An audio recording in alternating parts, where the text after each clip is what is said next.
Olá, é uma grande alegria estarmos juntos mais uma vez para estudarmos a nossa lição da Escola Bíblica Dominical. Estaremos estudando hoje a lição de número 4, que trata de questões sobre o casamento cristão, orientações que o apóstolo Paulo deu a pedido da própria igreja com relação ao que viria a ser o verdadeiro relacionamento cristão. Qual seria o comportamento adequado diante de uma cidade onde o pecado era dominante, de onde as circunvizinhanças elas afetavam diretamente o entendimento da pureza das relações sexuais.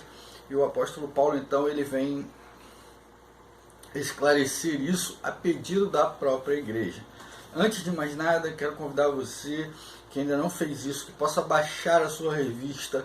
É muito importante que você estude as lições antes das nossas aulas, ok? Então eu vou convidar você, está aqui na descrição do nosso vídeo, para que você possa baixar lá na página da Convenção Batista Fluminense a nossa revista Palavra e Vida.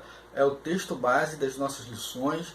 Lá também tem os textos bíblicos que nós estamos analisando, que nós estamos dissertando a respeito. Então é muito importante que você tenha lido o texto, no caso de hoje, 1 aos Coríntios, primeira carta de Paulo aos Coríntios, capítulo 7, que fala sobre as questões de casamento a pedido da própria igreja. E é muito importante que você acompanhe a leitura semanal, a leitura diária semanal, para que você tenha uma compreensão geral do texto e daquilo que a gente fala aqui, para que você possa comparar o estudo que nós damos aqui com o texto bíblico e com o conteúdo da revista, a fim de que você possa ter uma compreensão melhor.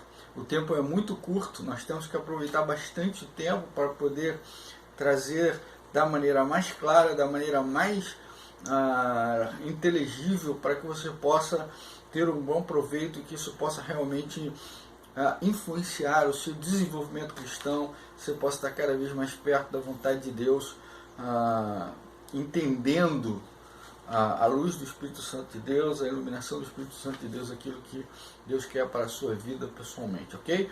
Não adiantaria estarmos juntos estudando tudo isso se não fosse para colocar em prática aquilo que aprendemos a respeito da palavra de Deus, aprendemos com a palavra de Deus para o nosso dia a dia cristão, ok? Então, antes de mais nada, baixe a sua revista, faz uma boa leitura. Não tenho tempo de dissertar toda a história, todo o cenário da revista, então eu tenho que ser bem objetivo, mas é importante que você compreenda muito bem aquilo que está sendo ensinado. Para que você obtenha essa compreensão, é importante você ler a revista, é importante você ler os textos bíblicos diários semanais e ler também o texto base da nossa lição de hoje, que é, por exemplo, 1 aos Coríntios, primeira carta de Paulo aos Coríntios, capítulo 7, ok? Então, vamos dar início à nossa lição, introduzindo um assunto, né? O que é esse capítulo dessa lição? Esse capítulo, ele visa responder às inquirições, às argumentações, os questionamentos da própria igreja. Diante do cenário, nós vimos que Corinto era uma cidade circundada pela imoralidade sexual, pela imoralidade, pela indecência.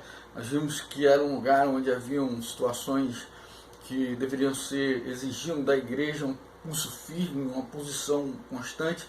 Então, dado a influência grega também, a influência helênica da cultura do povo de Corinto, Paulo ele é arguído a respeito das questões das relações sexuais, e Paulo vai explicar a questão da relação sexual no casamento, e ele vai aí trazer luz àquela igreja e entendimento a respeito da palavra de Deus no que concerne ao casamento, ok? As relações sexuais puras. Paulo vai mostrar também que para ser um apóstolo, para ser um enviado, para ser um enviado de Cristo Jesus, um chamado para o ministério, ele não pode ser apenas um plantador de igreja, ele tem que ter muito trabalho, no sentido de que deve orientar muito claramente tudo aquilo que diz respeito à doutrina e ao conhecimento apropriado de um discípulo de Jesus Cristo. Então é isso que nós vamos encontrar, orientações de um apóstolo, de um enviado de Deus, de um líder que vai transmitir à igreja o ensino da doutrina de Deus e também ali o conhecimento apropriado à vida de um cristão, à vida de um discípulo de Jesus Cristo. Então entramos no primeiro tópico da nossa lição, que são o quê? Orientações quanto ao casamento. O apóstolo começa falando que a mulher não é impura, tampouco difere do homem nas questões carnais. Tá? Tampouco difere nas questões carnais. O pecado atinge a todos, seja homem, seja mulher. Então, tanto homens quanto mulheres, os dois, eles foram lavados e remidos pelo sangue de Jesus. Então, a mulher, ela não é impura por ser mulher. Ela não é a causa do pecado, ela não é a única culpada do pecado, ela não é diferente do homem no que tange a salvação através de Cristo Jesus. Então Paulo está ali abordando esse assunto, tirando essa crença de que a mulher é objeto de desejo e desejo impuro, desejo que faz com que o homem peque. Então a mulher ela não é responsável pelo pecado do homem. Ambos são responsáveis pelos seus próprios desejos, pelas suas próprias carnalidades. E se o homem é puro porque foi lavado e remido, a mulher também é pura porque foi também lavada e remida pelo sangue de Jesus. O apóstolo ele não está condenando o casamento no texto como alguns entendem. Tá? Ele está dando as suas colocações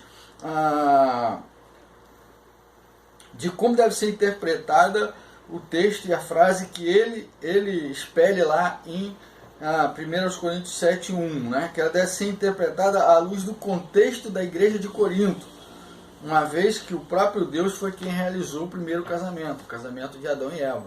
Deus é o primeiro responsável por realizar o primeiro casamento. Então, o apóstolo Paulo não está condenando o casamento, ele está apenas transmitindo orientações a respeito de como é o casamento. Né? O casamento no Novo Testamento ele é esclarecido como algo que é o que? Abençoado por Deus. Encontramos lá em Hebreus 13:4. O apóstolo Paulo ele faz uma exortação à abstinência sexual, ele exalta a abstinência sexual em duas situações concretas. Quais são? Se o celibato for um dom de Deus, ou seja, se isso for um dom de Deus, se você tiver o dom do celibato, se você conseguir controlar seus impulsos, se você for chamado para o ministério para ser celibatário, para cuidar apenas do ministério, para não constituir uma família, se você consegue resistir os seus impulsos carnais, os seus desejos carnais, essa situação é exaltada, ok?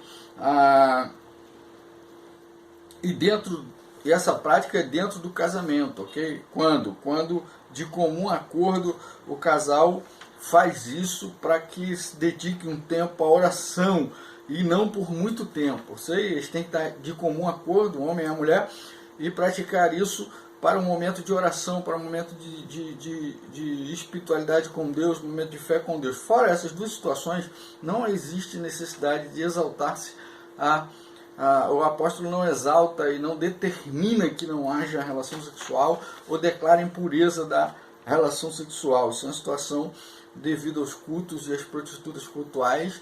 Daí levanta-se a questão do sexo como sendo imoral, impuro, e Paulo fala que dentro do casamento o sexo não é impuro. O sexo foi feito para o casamento. É isso que o apóstolo Paulo está dizendo. Que todas as relações sexuais dentro do casamento são puras, são abençoadas por Deus. Né? O autor aqui da revista ele cita Hebreus 13:4. Uma pessoa casada pertence ao seu cônjuge, ou seja, o marido pertence à sua esposa pertence ao seu marido. Não é pertencimento no sentido de posse, mas é que um vai devotar a sua vida a fazer o outro feliz. Né? Não é questão de posse, mas é questão de que quem ama não trai, quem ama não prejudica, quem ama não desonra, quem ama não desrespeita. Então, quem ama cuida, quem ama é capaz de renunciar em favor do outro, para que ambos sejam felizes. Então, Paulo está exaltando o casamento, está explicando que o casamento é isso. O casamento é onde é uma relação onde os dois procuram um fazer o outro feliz, respeitando, amando, cuidando. É isso que o apóstolo Paulo está dizendo e está gastando um tempo dedicado a explicar isso, certo? Dentro do casamento, o sexo, a relação sexual é algo abençoado, é uma bênção concedida ali pelo próprio Deus, ok? Os convertidos não devem usar a sua conversão para se divorciar do seu cônjuge quando o seu cônjuge não é crente, ok? Isso não é motivo. Ele deve ser o sacerdócio do seu próprio lar. Ele deve dar testemunho da graça dentro da sua própria casa, seja homem, seja mulher. Ele deve abençoar a vida da sua família e levar os seus filhos, o seu esposo à conversão através do seu testemunho. Não é forçando-os, não é isso. É através do seu testemunho, através da sua conduta, através da sua prática cristã diária, interna. Você deve abençoar a sua família, deve abençoar a sua casa e não usar isso como pretexto para se separar, para divorciar-se, ok? A sua casa, ela tem que ser interpretada como primeiro campo missionário. Porém, no entanto, esse casamento não pode servir como impedimento para que o cristão exerça a sua fidelidade ao Senhor Jesus Cristo. Ou seja, esse casamento não pode ser prejudicial à sua relação com Deus, à sua relação com o reino de Deus, a relação com o Senhor. E aqui Paulo enfatiza bem esse ponto do casamento. Paulo está falando do casamento de um crente com um não crente, porque o crente que casa com o crente, ambos têm o objetivo de agradar o Senhor, de ser fiel ao Senhor, de viver uma vida do Senhor. Então Paulo está dizendo isso. Esse casamento entre um crente e não crente, seja homem e mulher, mulher e homem, ele não deve servir de motivo para o divórcio, ok? Esse que é crente deve tentar ganhar a sua família, mas essa convivência ela não pode afetar a sua fidelidade aos Cristo, os seus princípios. Você não pode violar os princípios da fé em Cristo Jesus. É isso que o apóstolo Paulo está transmitindo. São essas as orientações quanto ao casamento, ok? Passamos então ao nosso segundo tópico da lição. Qual é o segundo tópico da nossa lição de hoje? A felicidade está em viver para o serviço de Deus. As pessoas não são obrigadas a casar-se, tá? O apóstolo Paulo enfatiza isso no texto, mas também não são obrigadas a permanecerem solteiras, tá? Elas não são obrigadas a casar, mas também não são obrigadas a permanecer solteira. Volto a dizer, o apóstolo Paulo não está pregando contra o casamento. Ele está dizendo que as pessoas são livres para escolher. Se não resistem, se não podem resistir à carne, se não querem, se querem dar vazão aos seus desejos sexuais, que eles sejam abençoados por Deus através do casamento. Tá? Se você não tem condição, se você não tem o dom do celibato, case-se. Não deixe de casar. Case-se, case-se. Claro, vou dizer isso aqui muito claramente. Não é para você escolher qualquer um e casar, ou casar irresponsavelmente por causa do seu impulso sexual. Não é isso, tá? Se você não tem dom do celibato, constitua uma família sólida dentro dos princípios cristãos e do casamento. Não é um casamento porque eu não tenho como conter o meu desejo sexual, então eu vou namorar e já vou pegar a menina e já vou casar para poder manter relações sexuais com ela. Não é isso, tá? Paulo está dizendo, se você não tem o dom do celibato, se você não tem o dom de permanecer solteiro, se você não consegue resistir ao seu desejo, ao desejo da sua carne, então constitua uma família por meio do casamento, de forma responsável, de forma equilibrada, respeitando todos os princípios cristãos e atendendo a todas as orientações anteriormente passadas pelo apóstolo Paulo, como vimos no tópico anterior, certo? Não é isso. Paulo, ele defende a solteirice no texto em questão. Ele dá prioridade, na verdade ele não defende, ele dá prioridade a solteirice no texto anterior por conta do contexto em que estava a igreja de Corinto, entendendo que alguém estando solteiro e desejando servir o Senhor pode fazê-lo de maneira melhor. Ou seja, o que Paulo está explicando? O camarada ou a moça que não tem compromisso familiar, que não tem o compromisso de agradar o seu marido, de agradar a sua esposa, que não tem a responsabilidade de educar os seus filhos, de sustentar a sua família, esses podem servir, pode dedicar mais tempo, pode ter um ministério mais profícuo, um ministério mais extenso, né? Não profícuo, mas mais extenso, pode se dedicar mais à obra do Senhor, pode fazer isso de maneira melhor. Por quê? Porque não tem as preocupações familiares, não tem a preocupação de desagradar a esposa, não tem a preocupação de desagradar o marido, não tem a obrigação de sustentar a sua família.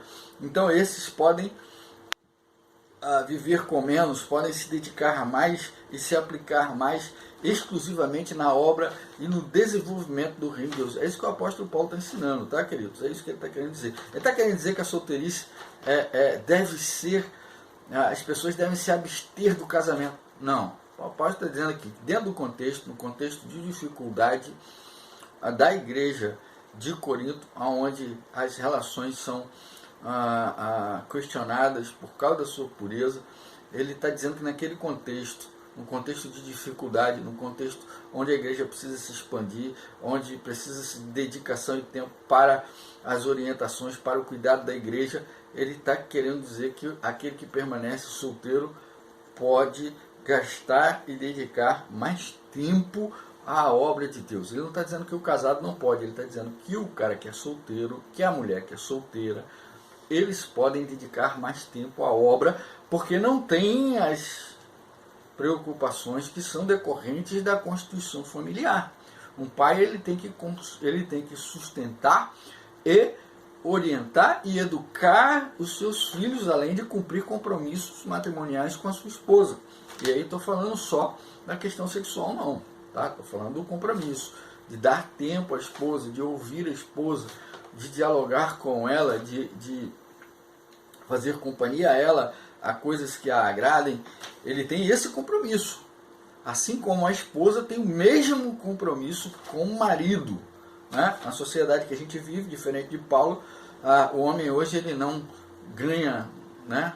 Não todos os homens, mas a grande maioria não ganha para sustentar a sua própria família dignamente, e a esposa ela entra no mercado de trabalho e os dois dividem todas as tarefas. Assim deve ser, tá? Agora, o que Paulo está dizendo? Que a pessoa que não está casada, que não tem um compromisso familiar, ela pode dedicar mais tempo, mais esforço, mais energia à expansão do reino de Deus, à proclamação da palavra, ao cuidado com o próximo. É isso, é essa ênfase, tá?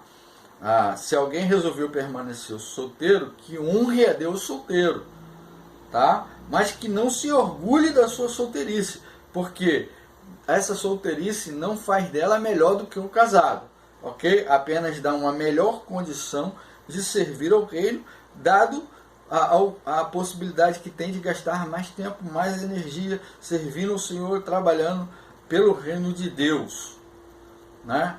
Pode fazer coisas que não poderia se fosse casado, pode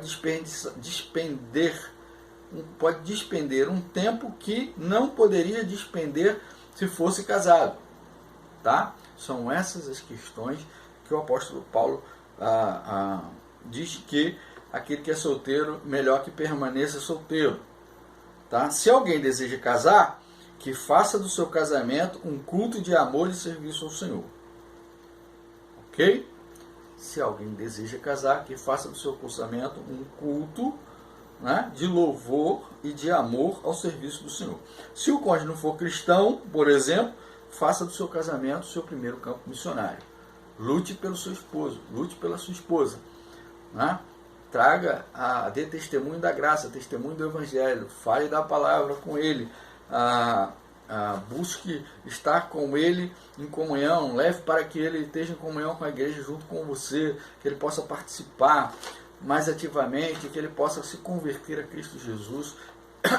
e está com você ativamente na obra do reino. Faça da sua casa o seu campo missionário. Ele deixa claro que ele é um enviado de Cristo. Logo, sua orientação não deixa de ser palavra de Cristo, uma vez que Cristo o enviou para que desse orientação. Tá? Ele fala isso por causa do contraponto que apresenta, que é a questão da solteirice em relação ao casamento, como um conselheiro humano e apóstolo. Paulo está apresentando uma visão prática da questão do casado com o que não é casado, com o solteiro, tá? Ele está apresentando esse contraponto. Ele não está dizendo que você tem que permanecer solteiro ou que você tem que permanecer casado. Muito pelo contrário, se você não tem o dom do celibato, muito bem trabalhado, muito bem entendido, muito consciente e claro no seu coração, melhor que case. Volto a enfatizar. Casar de maneira responsável, constituir uma família, nos princípios cristãos, no modelo do casamento, abençoando a sua relação sexual e o desenvolvimento da sua prole, educando seus filhos no Senhor, ok? É disso que estamos falando, é disso que o apóstolo Paulo está falando ali, no contexto de 1 aos Coríntios. O lar em que tem um convertido santifica o seu cônjuge, ok? O lar que tem um convertido santifica o seu cônjuge. Você é um membro da Igreja de Jesus Cristo que está ali naquele lar, que está ali trazendo bênçãos para aquela família, bênçãos para aquela casa, que vai levando o amor e a misericórdia de Deus para o seu cônjuge, para o seu companheiro, para fim de que ele possa também, como você, alcançar a graça e o conhecimento de nosso Senhor e Salvador Jesus Cristo. Chegamos então à conclusão da nossa lição, a lição de número 4. Nós precisamos concluir a nossa lição e vamos concluir a lição de número 4. Qual é a conclusão da nossa lição de número 4? Primeiro, o que mantém a união do casal é o compromisso que os dois cônjuges têm de permanecerem unidos diante de Deus. Pois esse compromisso é o que capacita a enfrentar todas as adversidades da vida. Então, duas coisas precisam ficar muito claras nessa lição. Qual? Que o que mantém a união do casal, o que mantém o casamento sólido, o casamento firme, um casamento duradouro, um casamento exemplar, um testemunho de graça de Cristo e conhecimento de Cristo, é o casamento em que o casal é comprometido a permanecer unido diante de Deus, valorizar a união que Deus fez, valorizar a bênção do casamento na vida do cônjuge, do casal, da família. É preciso respeitar aquele casamento, respeitar aquela união como que sendo uma bênção, um presente de Deus para a vida dos dois, para a vida do casal, que é um compromisso com a criação de Deus, com a instituição do casamento, propriamente dito, como sendo algo que Deus trouxe para a vida do homem, para abençoar, para edificar, para produzir coisas boas na vida do contexto familiar. Porque esse entendimento que o casamento é uma bênção de Deus, que o casamento é algo, é um presente de Deus para a vida do homem, para a vida da mulher, para a vida da família, é isso que faz com que se enfrentem as adversidades da vida. Dificuldades financeiras, desemprego, doenças. Coisa triste, irmãos, é a doença no seio familiar, é a dificuldade financeira, a falta do alimento, é uma coisa terrível. E um casamento ele só se sustenta se ele tiver sido firmado e feito nos padrões de Deus, nos padrões do Senhor. Se o casal entender que aquilo ali é uma bênção de Deus e que eles devem permanecer unidos, porque Deus vai ajudá-los a vencer essas dificuldades, mudar essa realidade e trazer bênção para a sua família. Toda a sua família ela vai ser testemunha do poder de Deus, e todos aqueles que estão perto de você poderão, junto com você, compreender a grandeza do poder de Deus através da bênção na sua família. Os conflitos pessoais, as intrigas, as discussões, as relações familiares como um todo, o conflito humano, as relações, tudo isso será vencido quando o casal ele é comprometido a permanecer unido diante de Deus, porque ele entende que o casamento é uma bênção dada por Deus para aquela família, para a vida daquele casal, e para que ele constitua e abençoe toda a sua casa, toda a sua família. É importante compreender isso, certo? Então, o que mantém a união do casal é o compromisso que os dois cônjuges têm de permanecer unidos diante de Deus. Pois esse compromisso é que capacita para enfrentar todas as dificuldades da vida. Somos seres humanos, sempre teremos dificuldades. E para, como casal, vencermos essa dificuldade, precisamos estar comprometidos diante de Deus, diante do seu amor, diante da sua graça, diante do Senhor. Qual é o lugar do matrimônio da vida do crente em Cristo Jesus? Qual é o lugar do matrimônio? O lugar do matrimônio é um lugar santo e abençoado. É o lugar onde o homem, ele junto com a sua esposa, os dois servem a Cristo em amor e têm o compromisso de permanecer juntos para viverem a graça. Então o casamento é muito importante. Se você é casado, você tem que dar valor à sua família, você tem que dar valor ao seu cônjuge, você tem que dar valor aos seus filhos, aos seus netos, você tem que ver a sua família como uma bênção e não como um peso, como um estorvo na sua vida, ok? O que é possível dizer para quem argumenta que Paulo ordenou o celibato com a maior expressão de espiritualidade da vida cristã? Não existe isso, querido. O casamento é uma instituição criada por Deus para o homem, para que ele construa família, para que ele continue o projeto de Deus, a multiplicação, para que o casamento ele é uma bênção de Deus na vida do homem. As relações sexuais oriundas do casamento, elas são abençoadoras, jamais maldição, jamais pecado, ok? É possível usar o capítulo 7, 1 Coríntios, com base por Paulo e Jesus no que tange o casamento dos crentes? De maneira nenhuma, tá? Paulo, volta a repetir, Paulo não está defendendo o casamento, defendendo o celibato. Paulo está esclarecendo, tá? Esclarecendo, ele não está contradizendo Jesus, ele está apenas esclarecendo com a razão de que se você é solteiro e quer servir ao Senhor, e você tem o dom do celibato, você permaneça solteiro, porque você pode servir melhor. O que é servir melhor no contexto, no entendimento do apóstolo Paulo? É gastar mais tempo e mais energia em prol do reino de Deus, em prol da pregação do Evangelho, em prol do cuidado com o próximo. É isso que o apóstolo está dizendo. Ele não está dizendo para não casar, ele não está dizendo que o casamento é uma maldição, porque ele tem consciência de que foi Deus que realizou o primeiro casamento e que constituiu o homem para a mulher como a mulher para o homem, ok? Está lá, escrito na palavra de Deus. Paulo não está contradizendo isso. Ele está, em virtude do contexto, dando um entendimento lógico e prático de que aquele que é solteiro pode servir melhor, porque pode gastar mais tempo e pode despender mais energia no avanço do reino. É isso que o apóstolo Paulo está dizendo. Jamais condenando o casamento. Ok? Que Deus abençoe sua casa, que Deus abençoe sua vida. Espero que esse estudo tenha sido muito frutífero para você. Não esquece de curtir. É muito importante a sua curtida, irmãos, porque o YouTube entende a relevância desse estudo e faz com que ele apareça para mais pessoas. Compartilhe com os seus amigos. Se esse estudo abençoou sua vida, se você aprendeu alguma coisa boa desse estudo, compartilhe com seus amigos, não custa nada. Clica aqui na setinha de compartilhar, envia para os seus amigos que precisam aprender mais sobre isso aí, sobre a relação do casamento no conceito cristão, no conceito bíblico, tá bom? Deus abençoe a sua semana, que você tenha uma semana feliz, cheia de saúde, cheia da graça do Senhor. Nos vemos no próximo domingo com a graça de Deus.